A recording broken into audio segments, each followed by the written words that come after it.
네, 여러분 반갑습니다. 안녕하세요. 네, 오늘 꿈을 심는 교회 또 이렇게 함께 와서 함께 예배드리고 또 성찬의 은혜에 참여하고 또 여러분들과 말씀 안에 교제하게 되어서 너무 즐겁고 감사합니다. 우리 옆에 분들과 한번 인사해 볼까요? 부활의 주님을 만납시다. 네, 한 번 더 인사할 때는 소망의 주님을 만납시다. 네, 우리 이 시간 말씀 안에 부활의 주님과 소망의 주님을 만나기를 원합니다.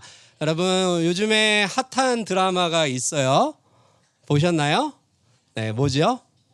네, 잘 아시네요. 저도 1화를 봤는데 1화까지밖에 못 봤어요, 아직. 너무 슬퍼가지고 눈물이 막 나더라고요.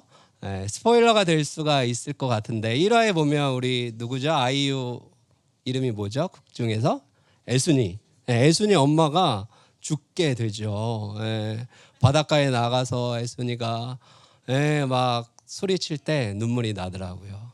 뭐 엄마가 죽고 또 이렇게 진행되면서 사랑하는 사람들이 이제 곁을 떠나는 이야기들이 이어지죠.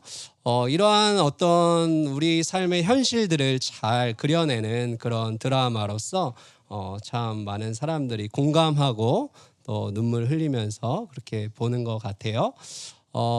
여러분, 죽음의 이야기는 딴 사람 이야기가 아니라 우리들의 이야기죠. 그래서 이 드라마가 굉장히 현실적이고 인간적인 드라마, 공감이 되는 그런 이야기인데 여러분 그거 아세요? 성경이 굉장히 현실적이고 그 어떤 드라마보다 가장 인간적인 드라마라는 것을 우리는 기억을 해야 됩니다. 성경 하면 딴 세상 이야기 하는 것 같고 나와는 상관없는 뜬구름 잡는 이야기를 하는 책이다라고 우리가 오해할 수 있는데 성경만큼 감동이 있는 드라마가 없어요. 현실적이고요.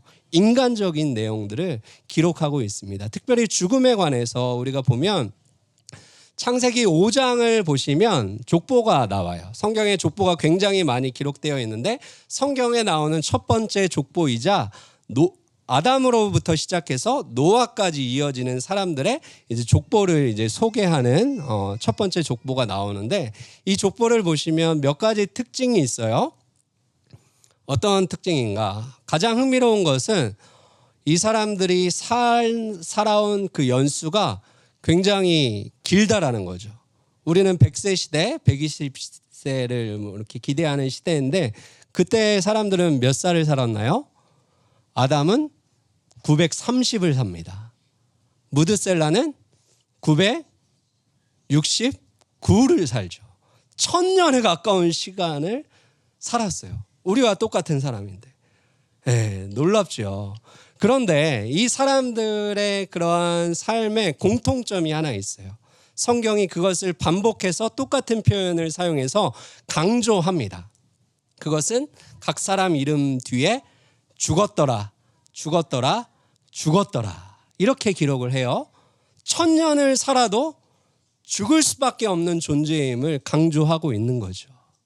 네, 이 죽음은 나와는 상관없는 이야기가 아니라 우리 모두의 이야기입니다. 누구나 공감할 수 있는 현실적이고 인간적인 이야기죠. 사랑하는 부모님, 늘 곁에 계실 것만 같았는데 부모님이 어느 순간 곁을 떠나가죠. 그리고 한평생을 사랑하며 미운 정 고운 정 다 들었던 배우자가 또 어느 순간이 되면 우리의 곁을 떠나갑니다. 홀로 남겨지는 그 아픔이 있죠. 그리고 너무나 안타깝게 올 때는 순서가 있지만 갈 때는 순서가 없기 때문에 우리의 어린 자녀들이 먼저 세상을 떠나는 그런 아픔을 갖고 있는 사람들도 우리 주변에는 참 많죠. 그리고 무엇보다 언젠가는 나 자신이 죽음을 맞이하게 되는 것이죠. 그래서 이 죽음은 우리의 이야기인데 덴마크 철학자 키에르 케고르라는 사람이 이 인생에 대해서 이렇게 정의를 했어요. 인생이란 무엇인가 했을 때 인생이란 절망의 기차를 타고 고난의 터널을 지나 죽음이라는 종착역에 도착하는 것이다. 네, 절망, 고난, 죽음으로 요약을 하고 있는 것이죠. 이뿐만 아니라 오늘날의 수많은 학자들, 세계의 석학들이라고 부르는 사람들이 죽음에 관해서 강의도 하고 책도 내고 많은 이야기들을 합니다. 그런데 그 사람들, 세상의 석학들이 하는 이야기들의 공통점이 있어요. 특별히 죽음이란 무엇인가라는 책이 있는데요. 셸리 케이건이라는 철학자가 쓴 책인데, 이 책은 예일 대학에서 했던 강의를 바탕으로 만들어진 책인데요. 예일 대학에서 17년 연속 최고의 명강의라는 찬사를 받은 것이 바로 죽음이란 무엇인가예요. 500페이지가 넘는 굉장히 두꺼운 책인데 어려워요. 근데 한마디로 요약하면 그 사람이 하는 말이 이거예요. 죽음은 나라는 존재의 끝이며 그 이후엔 아무것도 없다. 여러분, 세상은 죽음이 끝이라고 말합니다. 나의 존재가 끝나는 게 죽음이고 죽음 이후에는 아무것도 없다라고 얘기를 하고 많은 사람들이, 많은 지성인들이 여기에 열광을 해요. 무슨 의미일까요? 죽음 이후에 있는 그것을 두려워하면서 회피하는 거예요. 없어. 그런 거 없어. 그러니 오늘을 즐기며 살아라라고 조언해 주는 거죠. 그러나 여러분, 성경은 그렇게 얘기하지 않죠. 성경은 죽음이 끝이 아니라 새로운 시작, 더 나은 시작이라고 말하죠. 왜 그렇습니까? 우리 구주 예수 그리스도께서 죽음을 이기시고 부활하셔서 우리에게 영생을 주셨기 때문에 죽음으로 끝나는 인생이 아니라 죽음 이후에 천국에서 영생을 누리는 그러한 삶이 시작된다라는 거죠. 여러분, 마태복음 1장에도 족보가 나와요. 그렇죠? 예수님의 족보가 마태복음 1장에 나옵니다. 이 족보에도 공통된 표현, 반복되는 표현이 있어요. 그것은 낳고예요. 창세기 5장이 죽었더라를 강조하는, 죽음을 강조하는 족보라면 마태복음 1장은 낳고 생명이 계속해서 나아지는, 그 생명을 강조하는 족보인 거죠. 이러한 결정적인 변화가 바로 예수 그리스도의 오심으로 인하여, 그분의 십자가와 부활을 통하여 죽음이 생명으로 변하는 결정적인 변화가 이 세상 가운데, 나의 삶 가운데 일어났다라고 말하는 것이죠. 여러분, 그래서 우리는 오늘 설교의 키워드를 변화라고 할 수 있어요. 뭐라고요? 변화. 네. 예수님을 만나면 변하죠. 인생이 새로워지고 전혀 다른 인생을 살게 됩니다. 절망은 소망으로 변하고, 고난은 은혜로 변하고, 죽음은 생명으로 변하게 되는 거죠. 그래서 우리는 그 어떤 철학자도 내리지 못하는 새로운 정의, 인생에 대한 새로운 정의를 내릴 수 있는 거예요. 우리 키에르케고르가 내린 정의를 좀 바꾸면, 복음 안에서 우리가 이 정의를 새롭게 한다면, 인생이란 소망의 기차를 타고 은혜의 터널을 지나 생명의 종착점에 도착하는 것이다. 아멘. 네, 이러한 놀라운 변화가 일어났죠. 그러나 여러분, 우리가 이 땅을 밟고 살아가면서 참 고난이라는 문제, 인생의 고통의 문제에서 자유로울 사람은 아무도 없죠. 우리가 예수님을 믿으면 좀 이러한 기대가 생겨나요. 예수님 잘 믿고 신앙생활 잘하면 고난이 좀 면제되면 좋겠다. 네, 그런 기대감들이 우리 안에 있죠. 그래서 질병에도 안 걸리고 사고도 안 당하고 하는 모든 일들마다 잘 되고 형통하면 좋겠다. 그러한 소망들을 가지고 우리가 신앙생활을 하는데, 성경은 그렇지 않다라고 이야기를 해요. 오히려 경건하게 살고자 하는 자들에게는 박해가 있다. 고난이 있고 시련이 찾아온다라고 얘기해요. 그러나 그 고난과 시련 앞에 무너지고 주저앉는 인생이 아니라 그 고난을 극복하고 이기는 그런 힘과 용기와 능력을 더하여 주신다라는 거죠. 그래서 우리의 어깨에 무거운 짐이 있는데 그 짐을 질 수 있는 능력을 하나님이 우리에게 공급하여 주신다라는 거예요. 하나님 이 짐 좀 벗었으면 좋겠어요. 우리의 바람이지만 주님은 내가 너를 그 짐을 질 수 있는 능력의 사람으로 변화시켜 줄게 라고 말씀하는 거죠. 여러분, 고난은 터널이지 동굴이 아님을 기억하시기를 바랍니다. 터널과 동굴의 차이를 아시죠? 동굴은 입구는 있는데 출구가 없어요. 들어가면 어두운 뿐이에요. 가도 계속 어두워요. 그러나 터널은 입구도 있고 뭐가 있어요? 출구도 있어요. 때가 되면 우리의 인생의 어두움들은 다 지나고 하나님이 주시는 밝은 빛 가운데로 나아간다라는 것이죠. 그 시간들을 우리가 인내하면서 또 함께 격려하면서 함께 통과하며 나아가는 것이죠. 여러분, 예수 그리스도 부활하신 주님이 여러분들의 삶의 답이 되시며 출구가 되시는 줄 믿으시기를 바랍니다.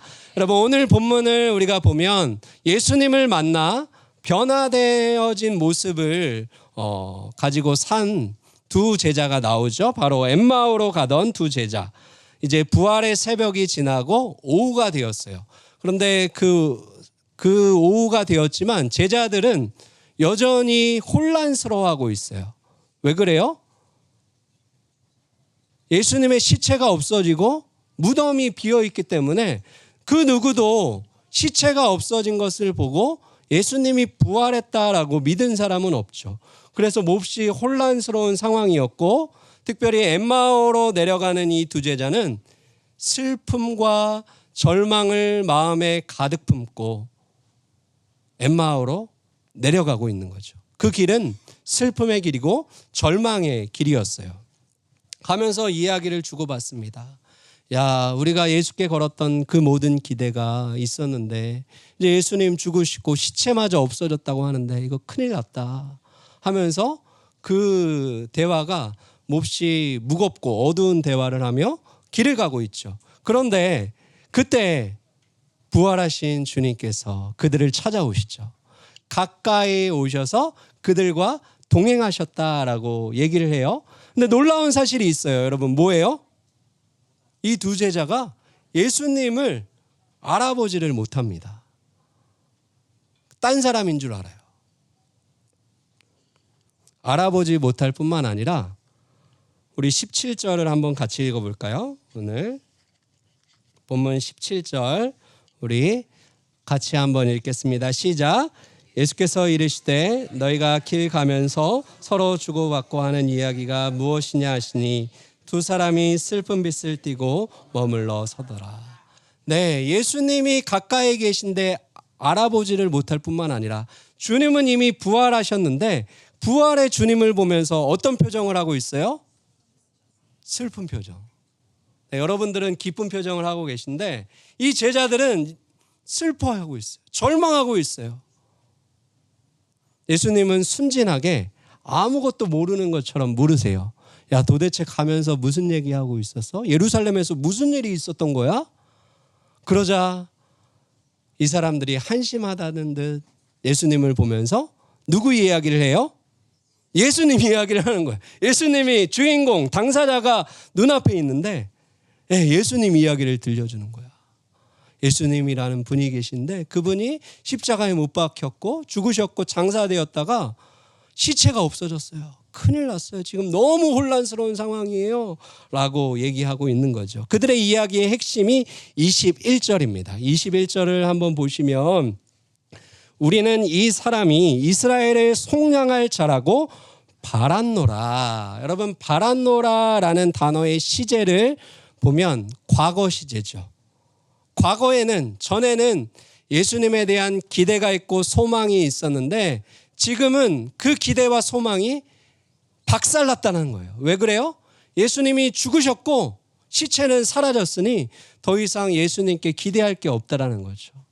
우리를 구원할 메시아인 줄 알았는데 우리나라 로마의 압제 아래 신음하고 있는 이 나라를 구원할 분인 줄 알았는데 아무 힘도 못 쓰시고 죽으신 모습 보니까 이분은 구원자가 아니구나, 메시아가 아니구나 결론을 내린 거예요.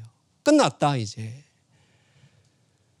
실망한 마음으로 엠마오로 내려가고 있어요. 여러분, 이게 우리의 믿음의 모습일 때가 있죠.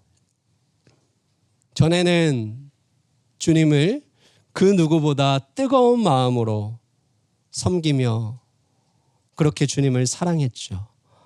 예배하는 것이 즐거웠고 기대가 됐고 주를 위하여 살아가는 하루하루의 삶이 내일이 오기가 기다려지는 그러한 삶을 살아갑니다. 그런데 지금은 예배를 드려도 기쁨이 없고 주님에 대한 어떤 기대도 없는 신앙생활 해봤자 별 소용없네 라는 나름의 결론을 가지고 그냥 하던 거니까 작년에도 부활주일 했고 올해도 하고 내년에도 부활주일 오면 또 그렇게 부활주일을 맞이하는 기대와 소망이 사라진 채 그냥 습관을 따라 행하는 우리의 삶의 모습들이 있다라는 거죠. 혹시 여러분 중에 이와 같은 마음으로 이 자리에 앉아 계신 성도님 계시다면 예배의 자리에 나와 있지만 기대감이 없고 부활주일이라 겉으로는 웃고 있지만 속으로는 울고 있는 분이 있다면 그렇다면 오늘 믿음의 눈을 떠서 다시 예수 그리스도를 바라보시기를 바랍니다. 사람을 보고 상황을 보는 것이 아니죠. 우리가 보아야 할 분은 우리 구주, 부활의 주, 영광의 주를 보아야 합니다. 엠마오로 가던 두 제자는 예수님이 바로 옆에 계셨지만 보지를 못해요.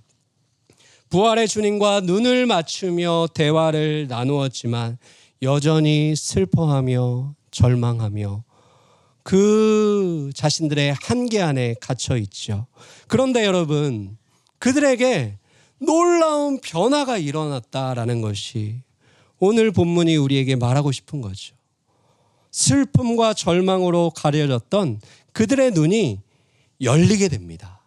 그래서 다시 예수님을 알아보게 되죠. 그것이 16절과 31절에 대조되어 나오고 있는데요. 16절에 그들의 눈이 가리어져서 그인 줄 알아보지 못하거늘, 31절 같이 읽어볼까요?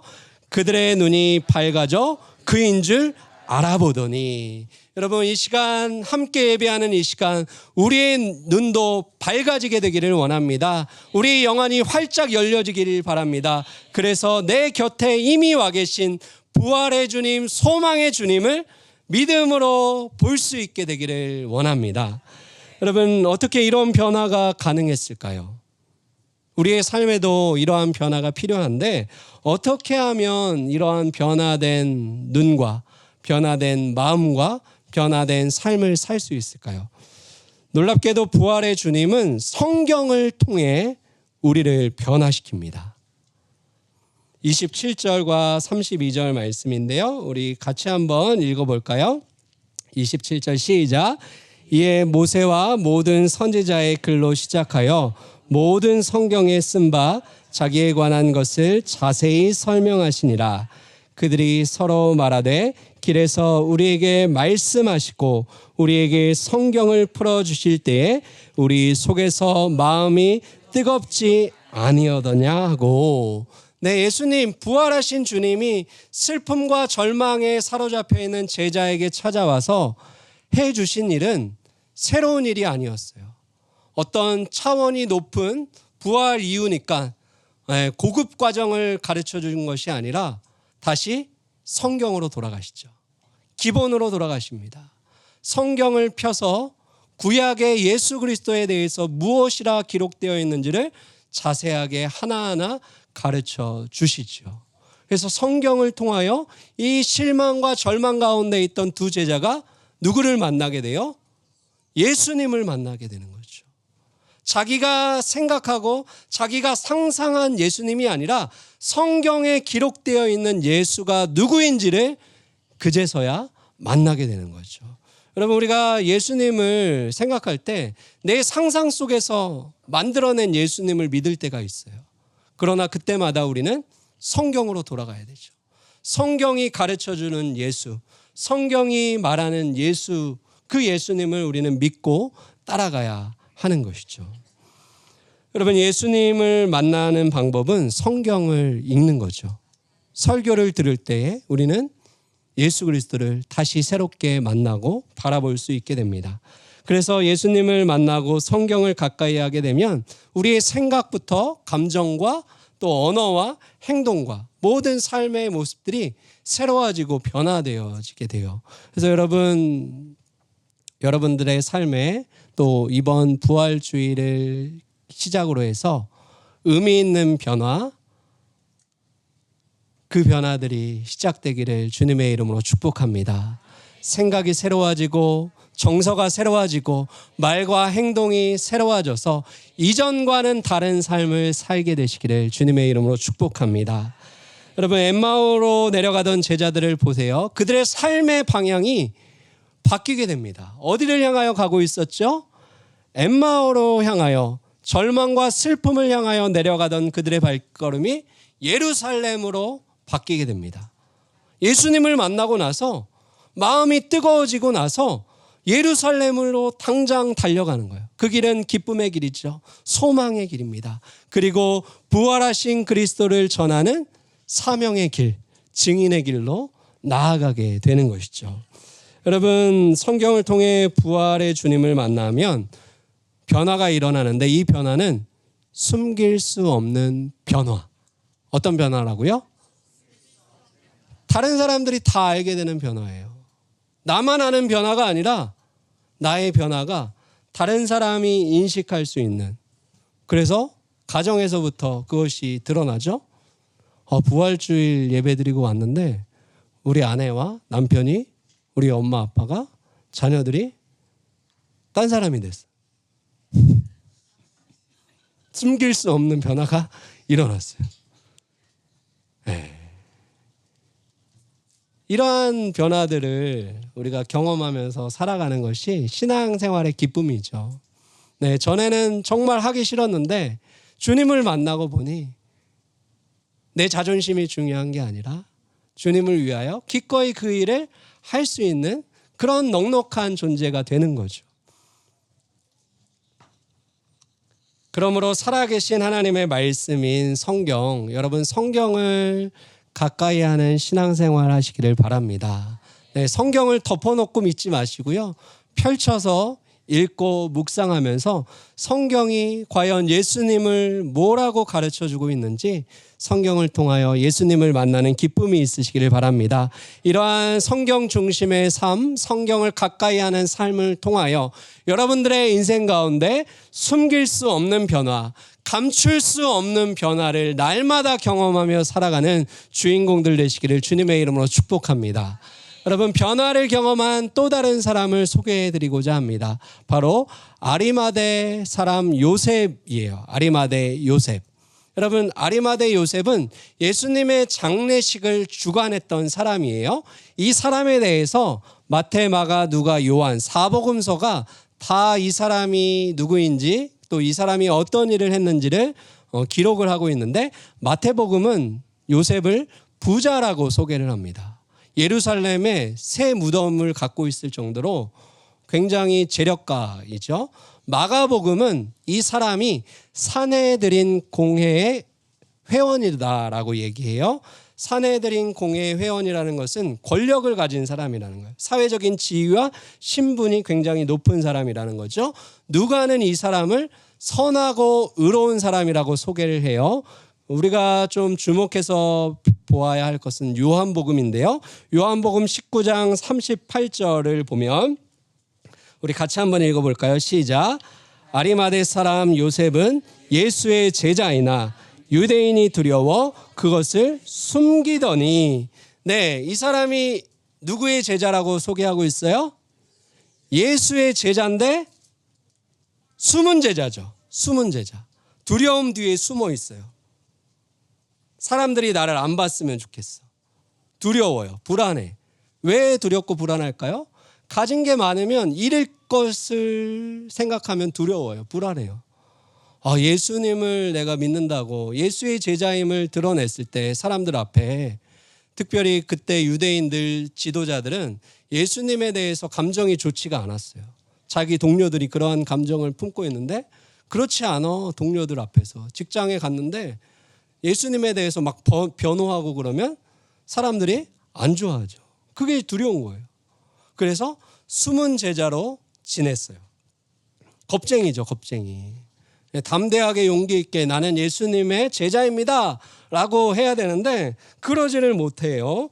그런데 이 숨은 제자에게 숨길 수 없는 변화가 일어나죠. 마가복음 15장 43절 말씀인데요.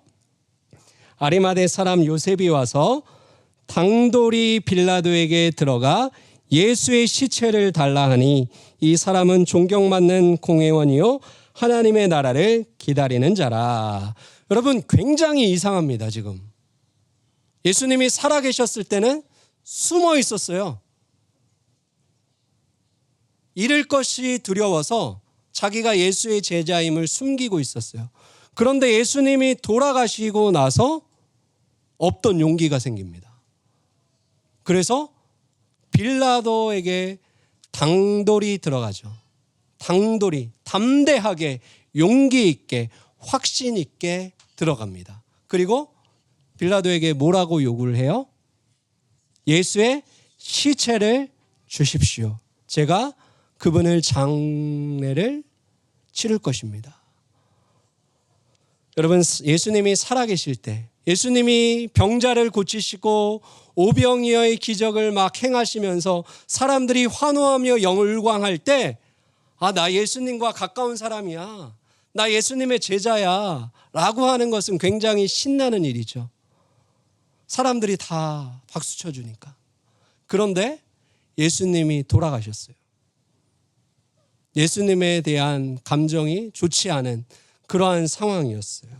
그래서 예수의 제자들마저 두려워서 자기들에게 피해가 올까 봐 자신들이 예수의 제자임을 숨기고 도망가게 되죠. 베드로를 비롯하여 모든 제자가 다 곁을 떠난 상황이었어요.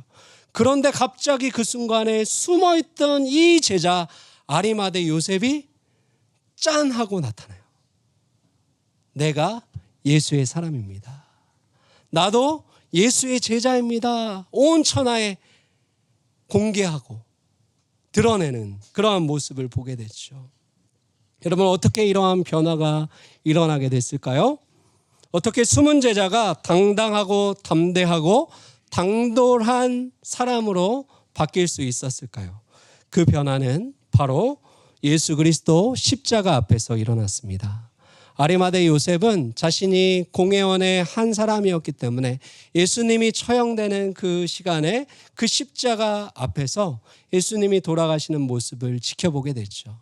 그리고 특별히 우리 구주께서 못 박히셨을 때 십자가에서 남기신 말씀이 있죠. 가상 7원의 말씀. 그 말씀 한 말씀이 요셉의 심령 가운데 심겨지게 됩니다. 이 말씀이 살아 움직이면서 요셉의 마음 가운데 숨어있던 이 제자에게 놀라운 변화를 일으키는 거예요. 저분이 메시아구나. 저분이 구원자구나. 나도 주님을 위하여 용기를 내야겠다 라고 하면서 주님의 장례를 위하여 헌신하게 되죠.